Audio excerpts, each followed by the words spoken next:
that sometimes, yes, it's been talked, but it's going to be exacerbated, and even it will be worse. The changing climate, this challenge is the youth unemployment. The youth currently makes up about 60% of the entire continental population. And by 2030, the number of youth getting into the workforce will actually exceed the rest of the world. That's what the statistics are telling us today. But already, most of the youth coming out of university, 10 million of them are getting into the workforce every year, and to compete with 3 million jobs. And in the coming years, up to about, I think, 2045, we will have above 100 million getting into, 100,000 getting into the workforce, and they will compete with lesser jobs. And this is quite a very big issue when you juxtapose this within the already changing climate. So the discussion is then, with all these, how can we be able to ensure that we can move forward? But there is this African proverb, as I said, you're going to hear a lot of this, that it takes a village, a whole village to raise a child. And what this means in its simplicity is that when you look at all these challenges today, it needs collective efforts. Whether you are a young person or an elderly person, it doesn't matter.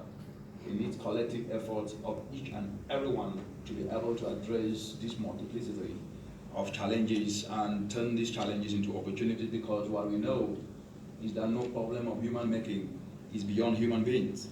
And so when we draw from this wisdom, there is also another proof of that. You do not wander far from where your corn is roosting. And what that means is that the entire world, and Africa inclusive, would be able to solve these problems by focusing on what we call catalytic sectors. Catalytic sectors are sectors whereby if you were to take action in them, you would definitely address issues of poverty, you address issues of unemployment, but not doing so at the expense of the environment, but working with nature, not against nature. And in these catalytic sectors, we have agriculture, which sometimes has been seen as a dirty sector because of how it's been painted before. We also have clean energy, solar. As we're speaking today, the continent receives 365 days of sunshine, but turning these to be able to provide the energy that lights homes, that add value to what is being produced, is still at a very minimal level. So engaging everyone, including the youth, is quite vital, because it is only then that you can be able to tap into these opportunities that I've explained.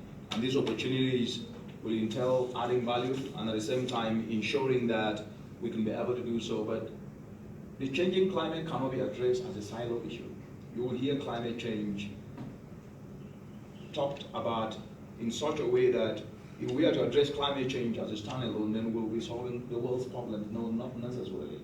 We need then to look at a formula where your ideas matters, where your skills matters, where your talent matters, where your experiences, regardless of what you are doing, matters. And that is what we are calling innovative volunteerism, to address climate change through climate actions by engaging young people, by engaging institutions, by engaging private sector, by engaging academia, researchers, and individual citizens to be able to do so, and to do so working with nature through what we call it ecosystem-based adaptation approaches. And when we combine this with clean energy to add value, then we are talking about ecosystem-based driven agriculture, because as we're speaking, the continent, as I've said, receives sunshine amounts that can be able to light the entire continent, it can be able to light, to add value to what is produced.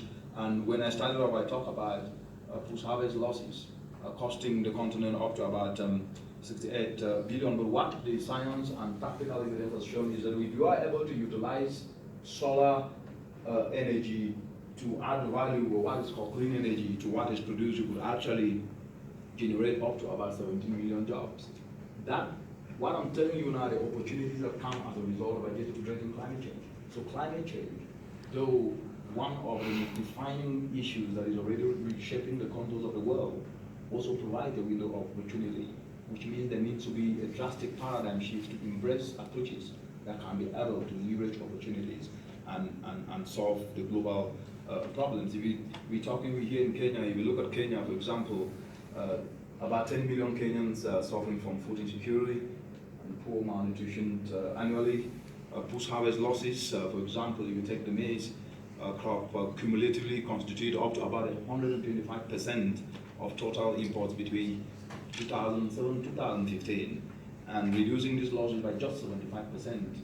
What this is telling us, and reports and research is telling us, is that it could make Kenya self-sufficient in terms of maize without actually increasing production.